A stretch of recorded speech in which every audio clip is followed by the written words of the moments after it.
Hello friends, welcome to Market Analysis. Today Nifty rallied by 107 points and closed at 19,653, whereas Bank Nifty rallied by 147 points and closed at 44,360. Yesterday there was not much negative activity in US markets. At one point, US markets moved lower from low levels. They recovered and closed at opening range. Today important data, non-farm payrolls data of September will be updated. It indicates how many new jobs are being added in the economy. The market expectations are 1,70,000 job additions. Below that 1,70,000 means it is positive for markets because US Fed will look labor market and inflation data. Based on these two important data points, their rate hike decision will depend. So less jobs are being added means they may not raise interest rates is what expectations are. The bond yields in USA will also fall if job additions are lower. Bond yields fall is positive for equity markets. The data will be updated around 6 p.m. today. Now let's talk about our markets. Nifty closed above 19,620 level, but there is one more important resistance at 19,820. If market closes above that level means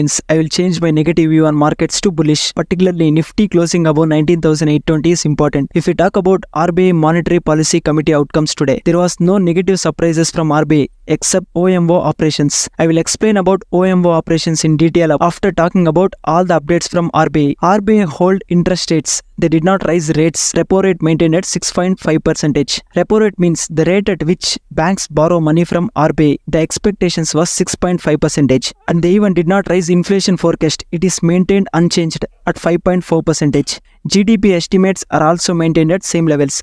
But one surprise update from RBI was using open market operations. They told if inflation is not getting controlled means they may use open market operations instrument to control liquidity in the system. What is this open market operation? It is one of the monetary policy instrument used by central bank of a country to control liquidity in the system. Open market operations, OMO, refers to selling and purchasing government securities.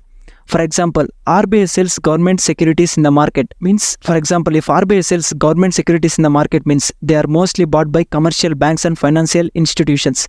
To purchase those government securities, banks should pay money to RBI. Now the money that banks had will move to RBI, which will reduce liquidity in the banking system and reduce loans given to individuals and corporates. So after this update, Indian bond yields rallied. So there was not many negative surprises from RBI except this update. But today US jobs data is very important. Now let's talk about option chain range. 19,200 to 19,900 is a Nifty range. So Nifty is nowhere near to our range, so nothing to worry. Friends, if you like the data I've shared, please subscribe to our channel and like the video. Now let's move on to stocks news updates. First, let us begin with Tata Motors. In their business update, Tata Motors released their JLR figures.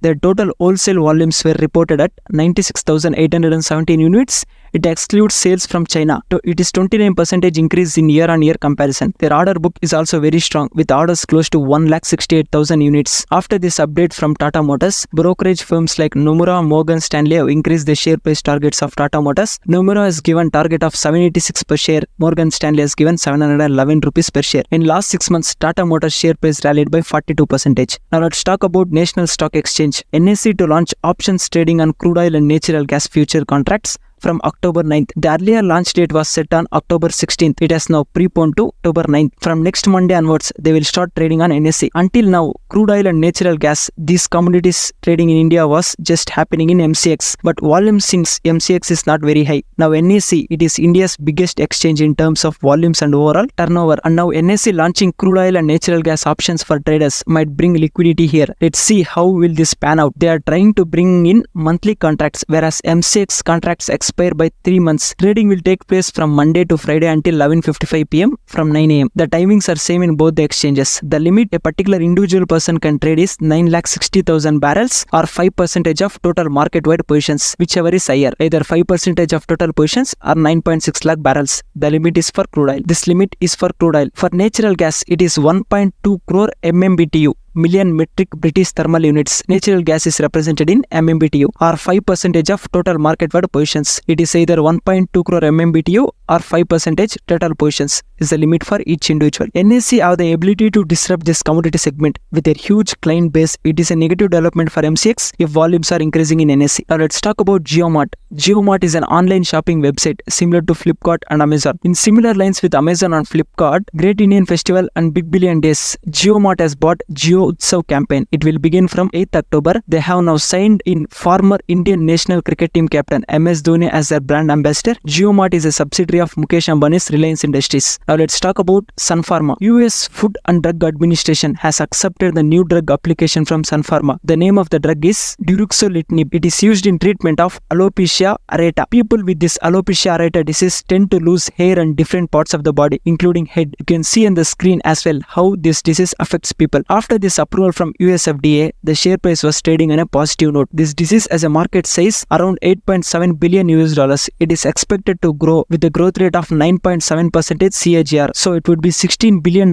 market by 2030 according to revenue projections. North America is the most suffered by this disease. You can look at this picture. Asia is also fastest growing market. Now let's talk about Nykaa. The company does business across beauty, personal care and fashion products. You can look at the screen, their website and the products they sell. Nykaa has updated that net sales values. Net sales means total revenue generated in BPC, beauty and personal care segment, is expected to grow by 20% year on year. They are expecting even higher growth in fashion segment of around 30%. In beauty and personal care, 20% growth. In fashion segment, 30% growth. Why markets consider these results as positive? Because the clothing industry has witnessed very weak demand in this quarter. Market was expecting even Nykaa results will be in similar lines to clothing industry, but they have posted above expectations. The best thing is beauty fashion segment is expected to grow even higher during this festive season. Due to this update, the market price of Nykaa share was trading positive today. Now let's talk about MCX. MCX from long time is looking to shift towards new technology platform with TCS, but it is not getting delayed. They are currently using the platform which is developed by 63 Moons. 63 Moons are charging close to 90% of MCX revenue as their fee for providing platform to MCX. Now MCX has told they will shift to new technology platform from October 3rd, but SEBI suspended MCX to go live with new platform from October 3rd. To tell in a simple way, SEBI told them to wait. SEBI has told that technology advisory panel will review the platform before it goes live for people to trade. Now reports from sources are coming that SEBI tech advisory panel has approved shift to new tech platform. This is the reason for share price rally today. Now let's talk about Bajaj Finance and in today's news video. India's biggest NBFC, Bajaj Finance, received its board's approval to raise 10,000 crores capital through QIP, qualified institutional placement and preferential issue of shares. Out of 10,000 crores, 8,800 crores will be raised via QIP by issuing shares to big domestic institutions. The remaining 1,200 crores will be raised via preferential allotment of shares to Bajaj Finserv, their parent company. This preferential allotment can be converted into equity by Bajaj Finserv within 18 months period. Bajaj Finserv holds 52.45% in Bajaj Finance. If they want to convert this 1,200 crores worth preferential issue into equity, means their shareholding in Bajaj Finance will be increased by 0.12% to 52.57%. They are yet to get approvals from shareholders to this fundraise. The company did not disclose the reasons for the fundraise, but market is believing these funds will be used to expand its business and get ready for competition with Jio Financial Services. After this fundraise update, the share price was trading with more than 4% gains. Bajaj Finance never raised 10,000 crores in its history. So this is end of today's news video. Thank you for watching the video completely.